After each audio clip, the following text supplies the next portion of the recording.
안아주심이라는 제목으로 함께 은혜를 나누도록 하겠습니다. 한번 따라 하실까요? 안아주심. 한번 더요. 안아주심. 사랑하는 성도 여러분, 많이 가족을, 배우자를 안아주시는 여러분과 저 되시길 주의 이름으로 축복합니다. 아멘. 오늘은 여러분 과학 좋아하시나요? 아무도 안 좋아하세요.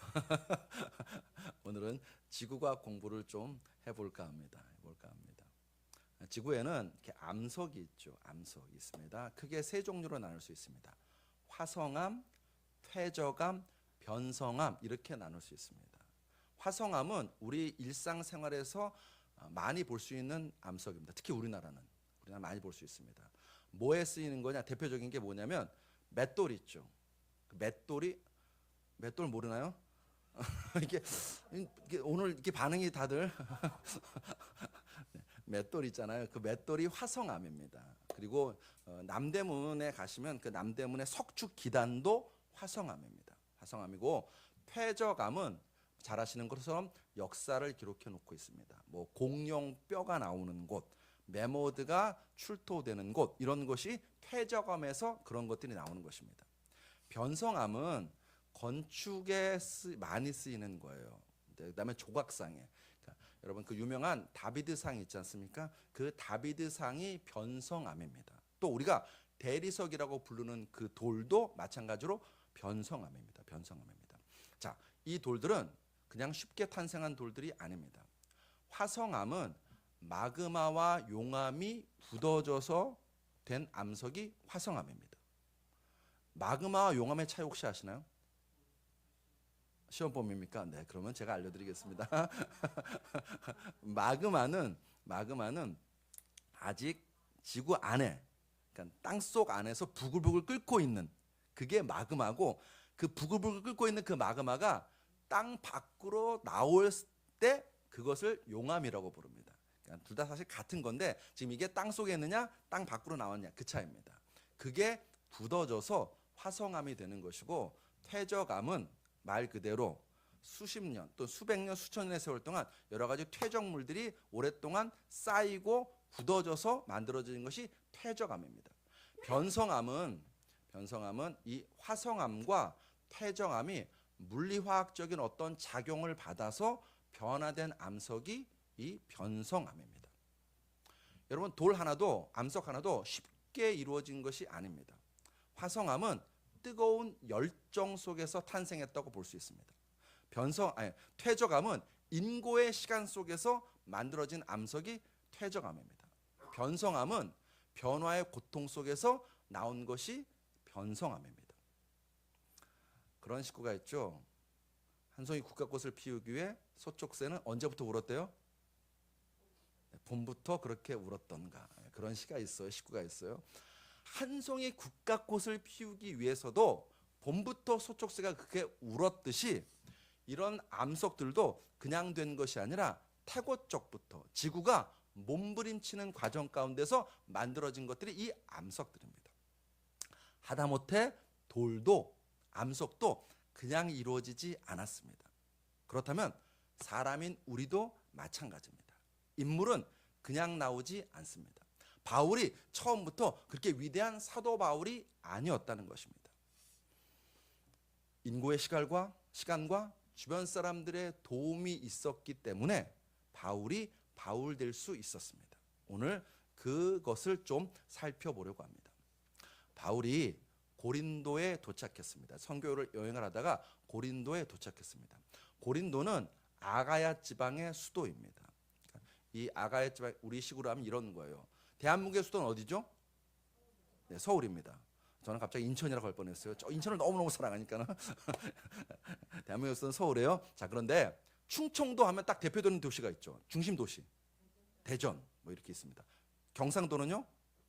부산이 대표 도시예요. 전라도는요? 광주가 대표적인 도시입니다. 이처럼 로마 제국 안에 지역마다 큰 어떤 도라고 할 수 있는 그런 지역이 나눠져 있고 그 안에 지역의 수도가 있었습니다. 아가야 지방의 수도가 고린도였습니다. 그래서 이곳에 로마 총독이 머물러 있었습니다. 당연히 이곳은 정치의 중심지입니다. 동시에 이곳은 경제의 중심지입니다. 왜 경제의 중심지가 되었는가? 자, 잠시 지도를 좀 보시겠습니다. 네, 조금 이제 멀리 잡은 거예요. 멀리 대충 일단 어디에 위치인지를 알아야 되기 때문에 지중해가 있어요. 지중해가 있고 그 옆쪽에 위쪽에 한쪽에 이탈리아가 있고 또 반대편엔 터키가 있습니다. 그 가운데 그리스라는 나라가 있고 그 그리스 나라의 밑에 가보면 고린도라는 도시가 있습니다. 고린도. 자, 보이시나요? 네. 자, 저 도시를 좀 더 확대하겠습니다. 네. 저렇게 되는 거예요. 고린도. 지금 보시면은 저 아덴과 고린도 있는 그 지역이 아가야 지방입니다. 아가야 지방이고 고린도라는 도시가 어디에 인접해 있는 것 같나요? 바다에 인접해 있어요. 바다에 인접해 있고 여러분 글씨가 보이실지 모르겠는데 거기에 보면 조그만 글씨로 고린도 운하라고 보이시나요? 네, 고린도 운하라는 게 보이시죠? 자, 저것이 다시 큰 사진 보여주실래요? 그 전 사진. 저것이 동서를 잇는 해상의 요충지였어요. 해상에. 그러니까 이탈리아에서 터키 쪽으로 가거나 터키에서 이탈리아 쪽으로 가는 배들이 저 곳을 지나가면서 물류가 유통되는 곳이었습니다. 그리고 그리스 자체로 보면 남북을 잇는 굉장히 교통의 요지였습니다. 그래서 무역, 상업, 금융이 발달한 도시가 바로 저 그리스입니다. 그리고 그러다 보니까는 저 그리스에 누가 몰릴까요? 네, 그렇죠. 상인 사람이 몰리는 거예요. 사람이 몰리면 또 뭐가 따라오죠? 돈이 따라옵니다. 돈이 따라오니까 사람도 몰리고 돈이 따라오고 또 돈이 모이니까 또 사람이 모이고 해서 저 당시에 2000년 전에 저 그리스라는 도시에 인구가 몇 만이었냐면 70만이었습니다. 2000년 전에. 제가 이것을 이제 AI한테 물어봤어요. 2000년 전에 70만이면 오늘 기준으로 인구가 어느 정도 되냐라고 물어봤더니 AI가 이렇게 대답해 주더라고요. 적게 잡으면 1800만, 좀 많이 잡으면 2800만 정도 인구가 모인 거래요. 여러분 서울이 몇 만이죠? 지금 1000만이 안 됩니다. 뭐 한 900만 정도 되는 것 같아요. 우리 인천이 300만이 넘고 뭐 그렇게 되는데, 그러니까 저 고린도라는 도시가 저 당시에는 인천이나 서울보다 몇 배 이상의 큰 도시였습니다. 그러니까 고린도는요 그냥 지방의 작은 도시가 아니라 국제 도시였습니다. 국제 도시였어요. 네, 됐습니다. 지도는. 사람이 몰리고 돈이 몰리다 보니까 무슨 문제가 발생되느냐? 방탕과 타락이 뒤따라왔습니다. 그래서 저 당시에 이런 관용어가 있었어요. 고린티아 조마이. 저를 한번 따라 하시겠습니다. 고린티아 조마이. 한 번 더요. 고린티아 조마이. 헬라어인데 그냥 말 그대로 번역하면 고린도 사람이 되다 이런 뜻입니다. 말 그대로는 그래요. 그런데 이게 관용어로서 다른 의미가 있었습니다. 어떤 의미냐면 성적으로 타락했다, 성적으로 방탕하다 이런 의미로 그 당시에 쓰였습니다. 그러니까 누군가가 와, 저 사람 고린티아 조마야 라고 지적하면요 그 말은 어떤 의미를 가지냐면 저 사람은 성적으로 방탕한 사람이야, 성적으로 타락한 사람이야 라는 것을 가리킨다는 것입니다.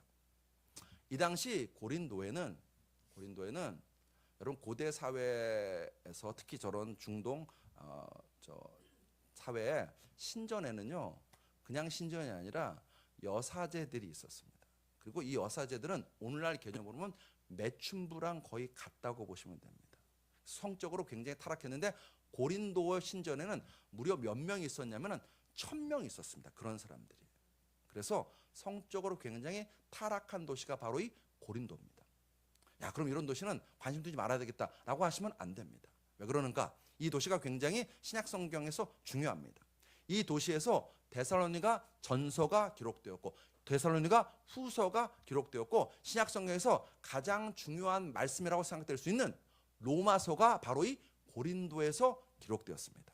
자, 다른 건 잊어버려도 이건 기억합시다. 로마서가 어디서 기록되었다고요? 고린도에서 기록되었습니다.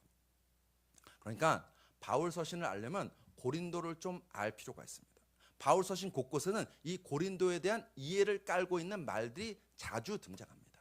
자, 이 고린도에 드디어 바울이 온 것입니다. 그런데 바울은 이 고린도에서 위기를 만났습니다. 어려움에 직면했던 것 같습니다.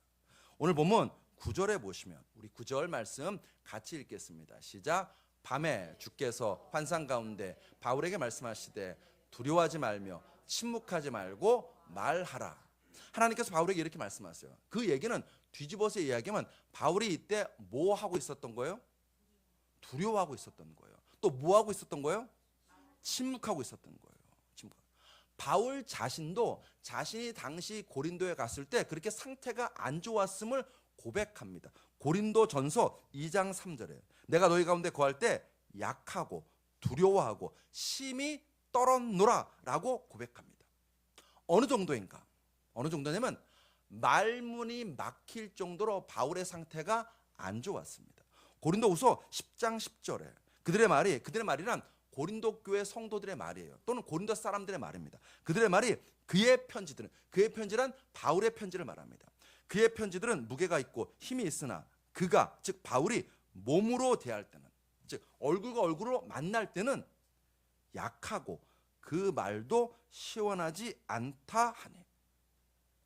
고린도 사람들이 보기에 바울은 왜 이렇게 말을 잘 못해? 뭘 제대로 말을 못하네? 말주변이 없네?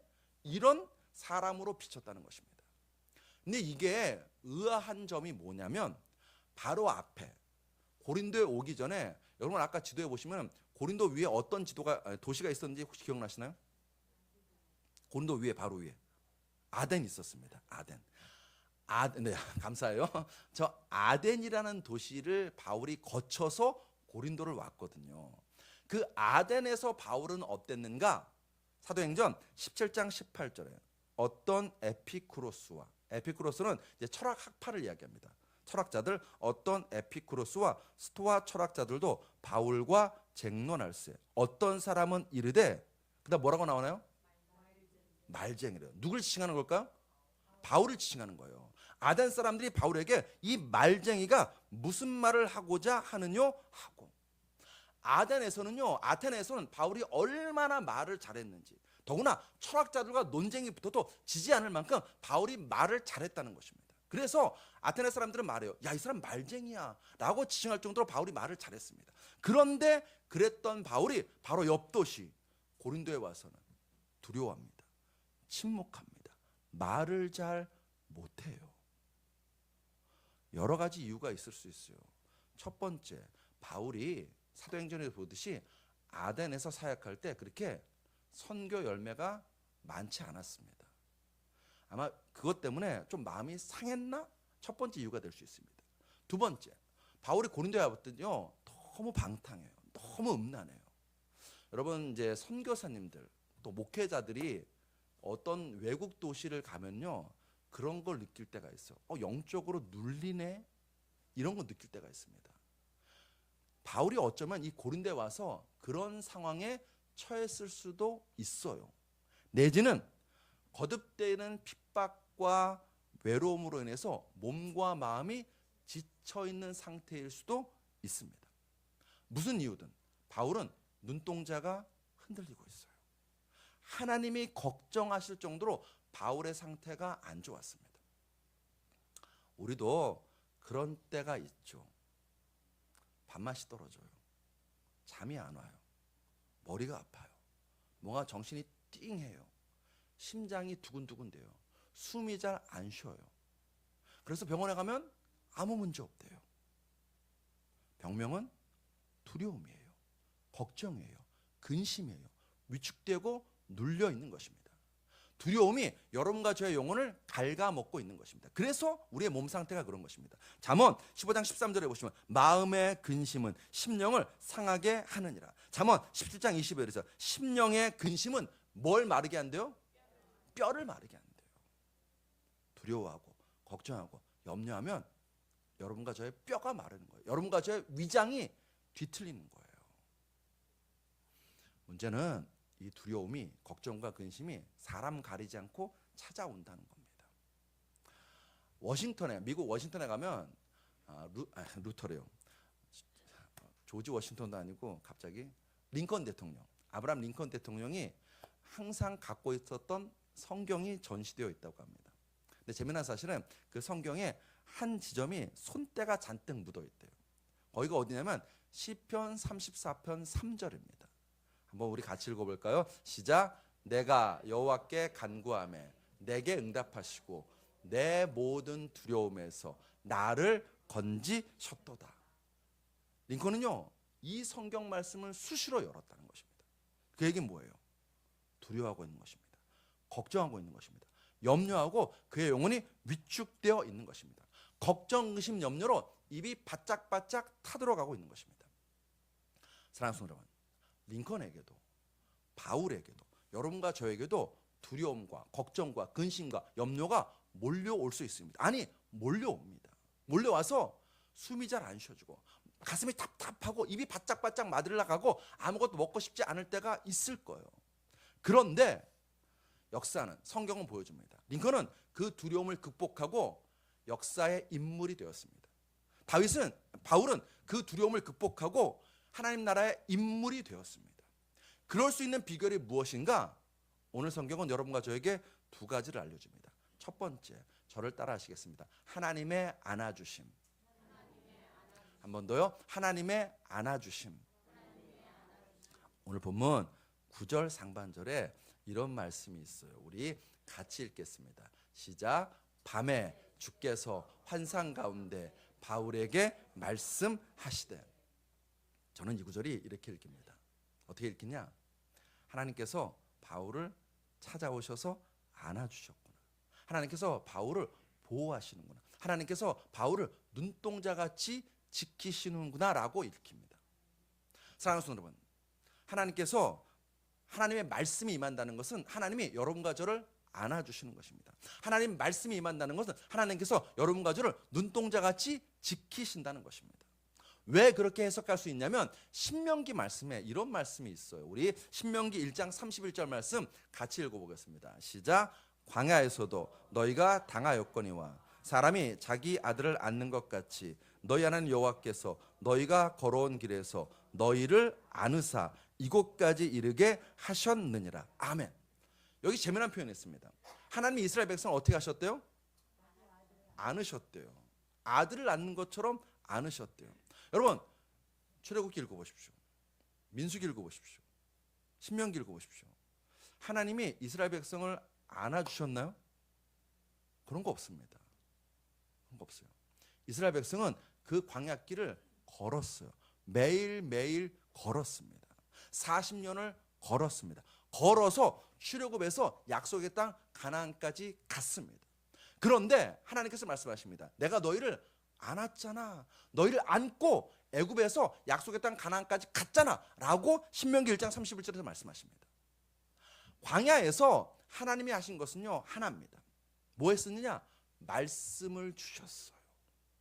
시내산에서 십계명 말씀을 주십니다. 레위기 말씀을 주십니다. 약속의 땅 가나안을 목전에 두고서 모세를 통해서 신명기 말씀도 주십니다. 하나님은 말씀을 주셨습니다. 사랑하는 성도 여러분, 하나님이 여러분과 저를 안아주시는 줄로 믿습니다. 무엇으로요? 말씀으로 안아주십니다. 말씀으로 우리를 지키고 말씀으로 우리를 보호하고 말씀으로 우리를 안아주십니다. 신명기 30장 10절 말씀 우리 한번 같이 읽겠습니다. 시작. 여호와께서 그를 황무지에서 짐승이 부르짖는 광야에서 만나시고 호위하시며 보호하시며 자기의 눈동자같이 지키셨도다. 아멘. 광야에서 하나님은요 실제로 이스라엘 백성을 안아주지 않으셨어요. 그런데 안아주셨대요. 보호하셨대요. 어떻게 해요? 말씀으로요. 말씀으로. 하나님이 안아주시는데 두려울까요? 하나님이 안아주시는데 걱정과 근심이 떠나지 않을까요? 하나님이 안아주시는데 우리의 끝이 실패로 끝날까요? 그렇지 않습니다. 성경은 약속합니다. 잠언 29장 25절 말씀 우리 같이 읽습니다. 시작. 사람을 두려워하면 올무에 걸리게 되거니와 여호와를 의지하는 자는 안전하리라. 아멘. 아멘. 살다 보면 깊은 두려움과 절망이 우리를 사로잡을 때가 있을 것입니다. 가슴이 답답하고 숨이 잘 안 쉬어지고 먹어도 먹은 것 같지 않을 때가 도무지 잠이 오지 않을 때가 있을 것입니다. 여러분 그때 여러분과 저에게 필요한 것이 뭐냐면요. 주께서 바울에게 말씀하시대가 필요합니다. 주께서 나에게 말씀하시대가 임하셔야 됩니다. 우리 한번 따라 하시겠습니다. 주께서 나에게 말씀하시대. 여러분 하나님은 바울에게도 말씀하시고 링컨에게도 말씀하시고 우리에게도 말씀하세요. 뭐라고 말씀하시는가? 오늘 본문 10절의 말씀 우리 같이 읽겠습니다. 시작. 내가 너와 함께 있음에 어떤 사람도 너를 대적하여 해롭게 할 자가 없을 것이니. 아멘. 아멘.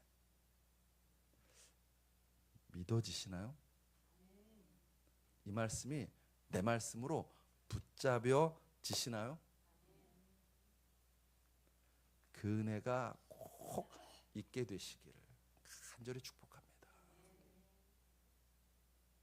꼭 그러셔야 돼요. 사랑하는 성도 여러분, 성경에 수많은 약속이 있습니다. 오늘 우리가 읽었던 10절 말씀만 해도 얼마나 위로가 되고 힘이 됩니까? 내가 너와 함께 있으며 어떤 사람도 너를 대적하여 해롭게 할 자가 없을 것이니. 신앙생활 좀 하면요 이런 말씀 수도 없이 들었을 것입니다. 시편 말씀을 통해서, 여호수아 말씀을 통해서, 이사야서 말씀을 통해서 이런 말씀 많이 듣습니다. 뿐입니까? 두려워하지 말라고. 여러분 성경에 두려워하지 말라는 말씀이 몇 번 나온다고요? 제가 몇 번 얘기했는데 괜찮아요. 오늘 또 얘기하면 되니까. 366번 나온다고요. 성경에 두려워하지 말라는 말씀이요 366번 나오는데 하나님이 여러분과 저에게 두려워하지 말라는 말씀을 366번 주신대요. 아니 1년에 365일인데 왜 366번이냐? 하나님은 윤달까지 계산하셔서 366번 주셨다는 것입니다. 우리는 알아요.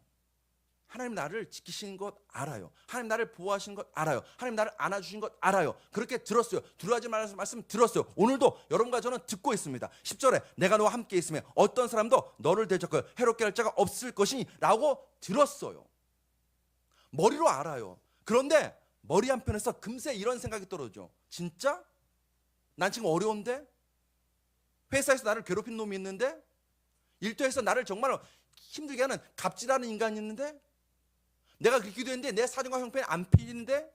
이런 생각이 우리를 사로잡는다는 것입니다. 즉 무슨 얘기를 제가 말씀드리고 싶으면요 여러분과 저의 삶 가운데 두려움과 걱정과 염려와 힘듦과 어려움이 분명 있어요. 고통의 광야가 있습니다. 그때 여러분과 저는요 두 가지를 들어요. 첫 번째, 힘들어.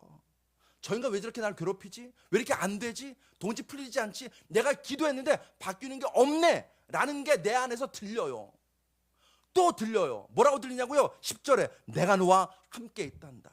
어떤 사람도 너를 대적하여 해롭게 할 자가 없을 거야. 두려워하지 마, 걱정하지 마, 염려하지 마 라는 말씀도 들려요. 그런데 우리는요 이 두 가지 말씀 중에서 어떤 말씀을 내 말씀으로 받냐면 전자를 내 말씀으로 받으시나요? 후자를 내 말씀으로 받으시나요? 우리는 안타깝지만 전자를 내 말씀으로 받아요. 왜요? 눈에 보이거든요. 왜요? 몸이 아프거든요. 왜요? 지금 마음이 답답하거든요. 왜요? 도무지 일이 안 풀리거든요. 왜요? 돈이 안 들어오거든요. 통장 잔고는 비어가는데 돈이 안 들어오거든요. 하나님 이게 도대체 뭡니까? 이런 원망과 불평만 생기지 내가 너와 함께 한단다. 내가 너를 보호한단다. 내가 너의 인생을 잘 되게 한단다 라는 말씀은 잘 안 들려. 나에게 주시는 말씀으로 받아들여지지 않아요. 사랑하는 성도 여러분, 로고스의 말씀이 나에게 주시는 레마의 말씀으로 받아들여지는 아멘의 은혜가 여러분과 저에게 있게 되시길 주의 이름으로 축복합니다.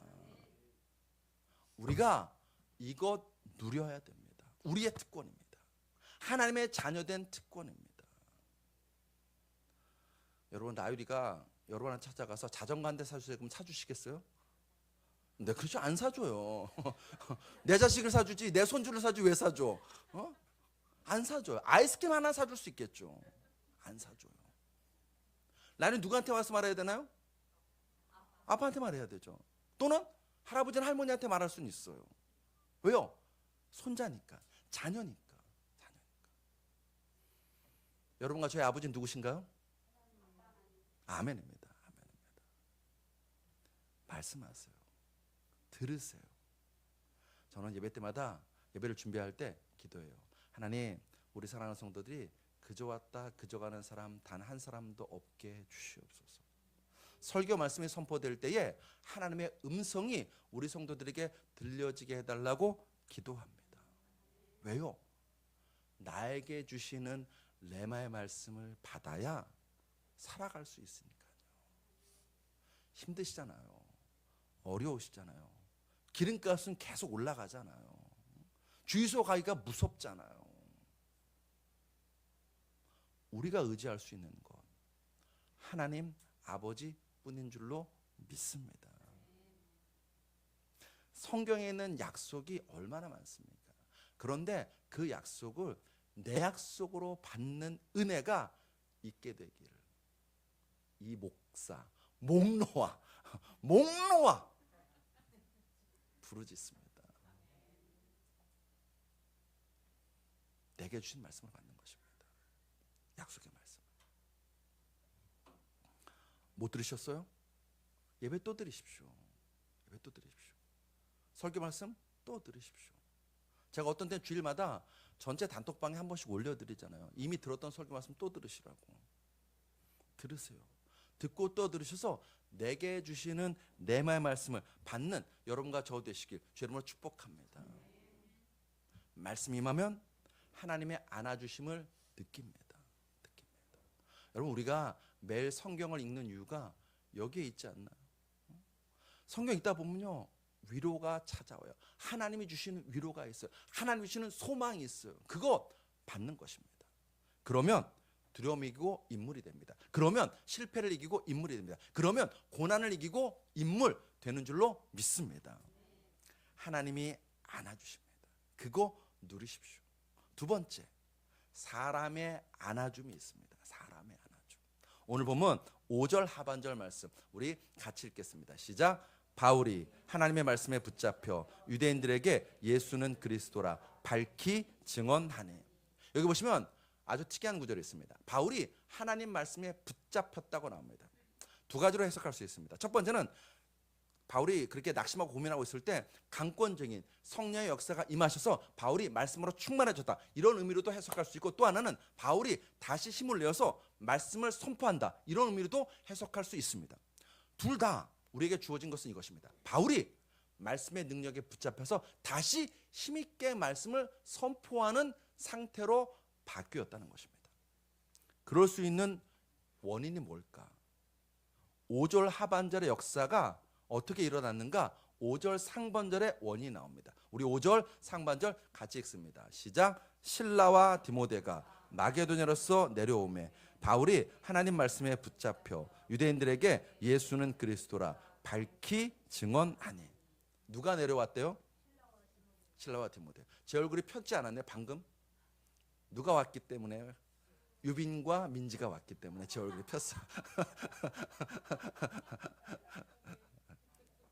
사랑하는 사람이 오면 얼굴이 피는 거예요. 바울도 똑같은 거예요. 이 당시 바울은요 안타깝지만 고린도에 혼자 왔어요. 도시에 올 때 혼자 왔어요. 빌립보에서 누가와 헤어졌습니다. 그리고 베레아에서 실라 디모데와 헤어지고 바울 혼자 고린도에 왔어요. 혼자였습니다. 혼자니까 마음을 나눌 동역자가 없는 거예요. 같이 기도할 동역자가 없는 것입니다. 그러니 선교 열매도 또 잘 나타나지 아니하고 더구나 선교비도 떨어졌던 것 같아요. 왜 그걸 알 수 있는가? 오늘 본문 2절부터 3절에 보면 바울이요 고린도에 와서 일거리부터 찾아요. 자, 본문 2절로 3절을 같이 읽습니다. 시작. 아굴라라는 본도에서 난 유대인 하나를 만나니 글라우디오가 모든 유대인을 명하여 로마에서 떠나라 한 고로 그가 그 안에 브리스길라와 함께 이달리오로부터 새로 온지라. 바울이 그들에게 가매 생업이 같으므로 함께 살며 일을 하니 그 생업은 천막을 만드는 것이더라. 바울이 이 고린도에 와서 천막 만드는 일을 다시 시작합니다. 여러분 사도행전을 보시면 바울이 선교지에 가면 가장 먼저 찾는 것이 있었습니다. 어디인지 아시나요? 어딜 가장 먼저 찾아갔을까요? 회당을 먼저 찾아갔어요. 유대인 회당이 있는지 확인하고 그 도시에 유대인 회당이 있으면 그 회당을 먼저 찾아가서 거기서 기도하고 복음을 먼저 전했습니다. 빌립보 같은 경우는요 회당이 없었습니다. 그래서 바울이 빌립보에서 회당이 없으니까 어딜 갔나요? 강가로 갔습니다. 왜냐하면 회당이 없으면 유대인들이 강가에 모여서 말씀을 나누는 것을 알았기 때문에 바울이 강가로 간 거예요. 바울은 언제나 선교지에 가면 회당부터 먼저 찾아가서 말씀을 전했습니다. 그런데 고린도는요, 회당을 찾지 않아요. 일부터 찾습니다. 그 말은 우리가 추적해 볼 수 있죠. 이때 당시에 바울이 선교비가 떨어졌었구나 라는 것을 알 수 있습니다. 여기에 대해서 여전히 유대인들이 바울에게 적대적이에요. 오늘 보면 6절 상반절에 그들이 대적하여 비방하거늘. 아무리 난 사람이라도 이 정도 되면 몸과 마음이 지치게 됩니다. 외로워요. 혼자 있어요. 더구나 돈도 떨어졌어요. 뭔가 사람들이 계속해서 자신을 핍박해요. 외로움이 더해지는 것입니다. 외로움만큼 무서운 것이 없습니다. 테레사 수녀가 이런 얘기했습니다. 외로움은 현대 세계의 나병이다. 나병이 뭔지 아시죠? 네. 문둥병 그거. 외로움이 뭐라고요? 현대 세계의 나병이래요. 또 이런 글도 있습니다. 인간은 갈증을 일주일, 허기는 2주일을 참을 수 있고 집 없이는 몇 년을 지낼 수 있다. 하지만 외로움은 참아낼 수 없다. 그것은 최악의 고문, 최악의 고통이다. 외로우면 목사라도 지치고 낭망됩니다. 외로우면 아무리 대단한 믿음의 거인이라도 지치고 낭망되게 되어 있습니다. 바울이 그랬습니다. 그런데 그렇게 지치고 의욕이 꺾인 바울이 다시 일어섭니다. 두려움을 이기고 다시 복음의 자리로 나아가서 힘차게 복음을 전할 수 있었던 힘이 뭐냐고요? 오늘 본문 5절은 증거합니다. 실라와 디모데가 마게도냐로부터 내려오매. 믿음의 동역자들이 바울과 함께합니다. 사마리아 동역자들이 바울을 얼싸안습니다. 그리고 서로 격려하고 서로 위로하고 서로 함께 기도해 줍니다. 그리고 동역자들이 바울에게 좋은 소식을 전해줘요. 뭐요? 디모데는요, 데살로니가 성도들이 잘 있다고, 여러 가지 어려운 형편 중에도 믿음이 쑥쑥 잘 자라고 있다고 전해줍니다. 또 신라는 빌립보 교회로부터 선교비를 받아서 옵니다. 두 가지가 바울에게 힘을 준 거예요. 여러분, 외국에 가 있는 자녀가 성공할 뿐만 아니라 한국에 있는 부모에게 용돈까지, 생활비까지 보내보십시오. 부모의 지친 어깨가 더 굽어질까요? 아니죠. 굽었던 허리도 펴게 됩니다. 바울도 마찬가지였습니다.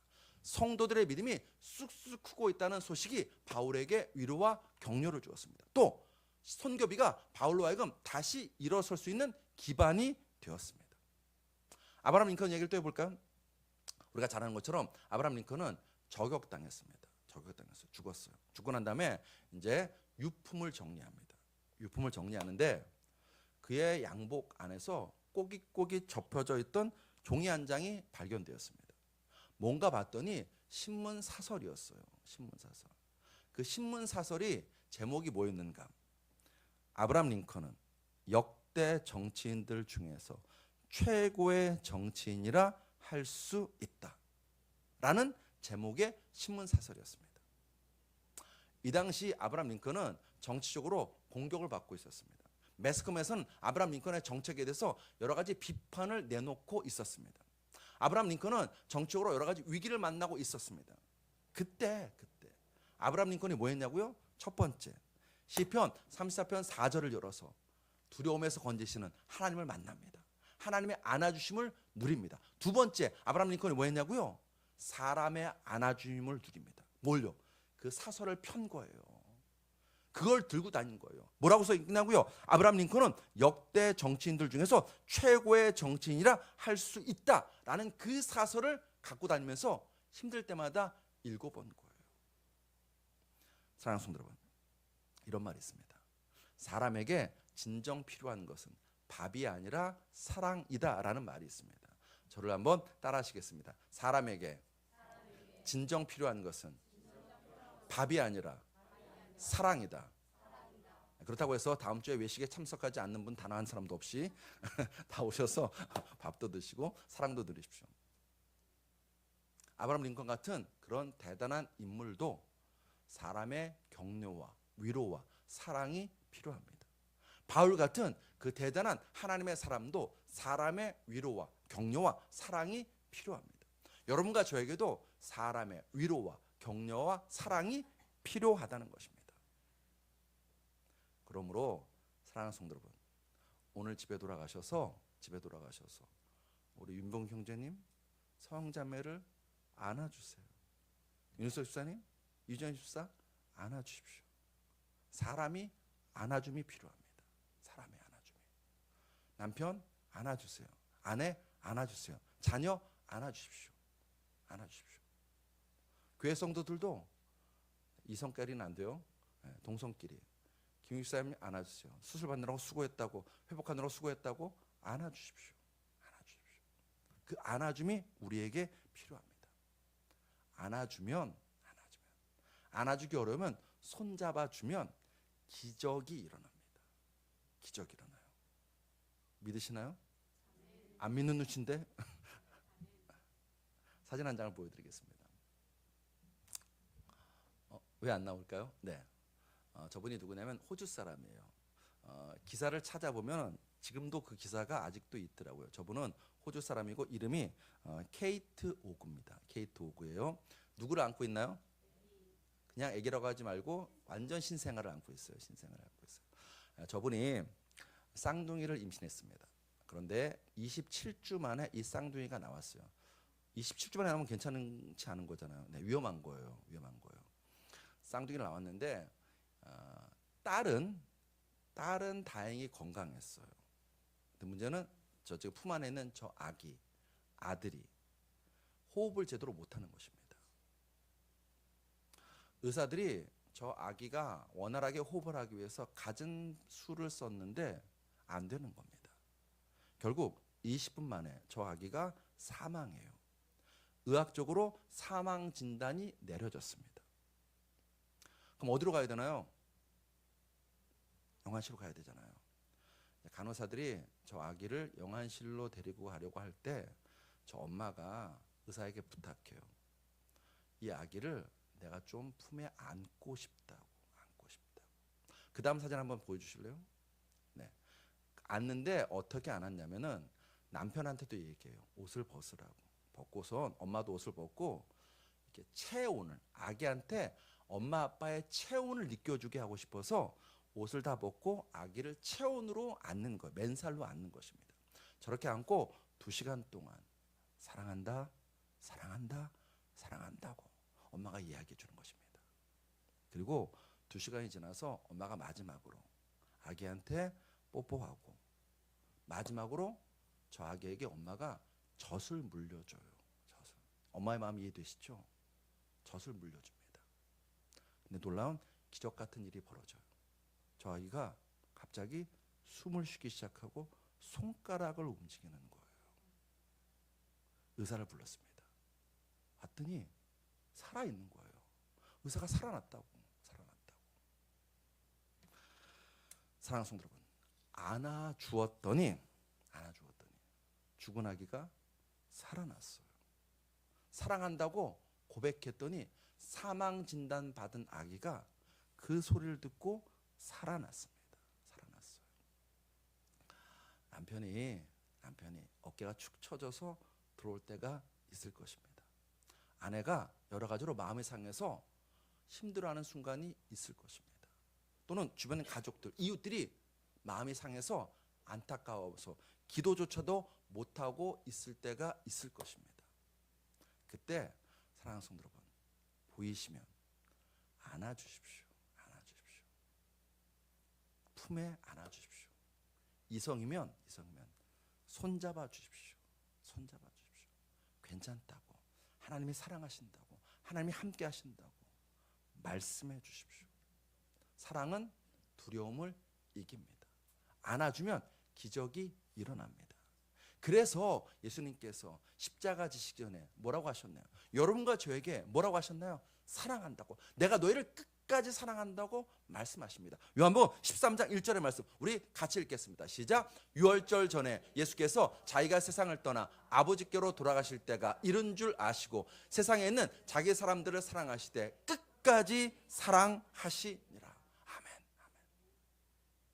그 주님이 오늘 여러분 찾아오셔서 안아주시는 줄로 믿습니다. 저희 아들은 제가 안아주는 걸 싫어해요. 엄마가 안아주는 건 좋아하고 그래도 여러분 안아주십시오. 사랑하는 자녀들 안아주십시오. 자녀만 안아주나요? 자녀가 부모님 안아주십시오. 손잡아 주십시오. 손잡아 주십시오. 저도 오늘 아침에 우리 윤영수 권사님 교회 일본으로 왔길래 손잡아 드렸습니다. 손잡아 드렸어요. 안아주세요. 안아주세요. 말씀 정리합니다. 하나님이 바울을 안아주셨습니다. 동역자들이 바울을 안아주었습니다. 안아주었더니 바울이 다시 일어나 사명에 집중할 수 있었습니다. 오늘 보면 11절에 1년 6개월을 머물며 그들 가운데서 하나님 말씀을 가르치니라. 두려워 떨던 사도가, 말문이 막혀있던 그 사도가 그 고린도에서 1년 6개월간 머물면서 위대한 사도로, 탁월한 설교자로, 하나님의 믿음의 사람으로 우뚝 서서 복음을 전할 수 있게 되었다는 것입니다. 두려우십니까? 힘드십니까? 하나님 앞에 나오십시오. 하나님이 안아주십니다. 동역자들에게 기도 부탁하십시오. 동역자들이 안아줄 것입니다. 다른 것들은 다 실패할지라도 사랑으로 안아주는 그 순간 우리 안에 위대한 하나님의 역사가 일어나게 될 줄로 믿습니다. 고린도전서 13장 8절에 사랑은 언제까든지 떨어지지 아니하니라. 영어성을 보면요, 사랑은 결코 실패하지 않는다라고 되어 있습니다.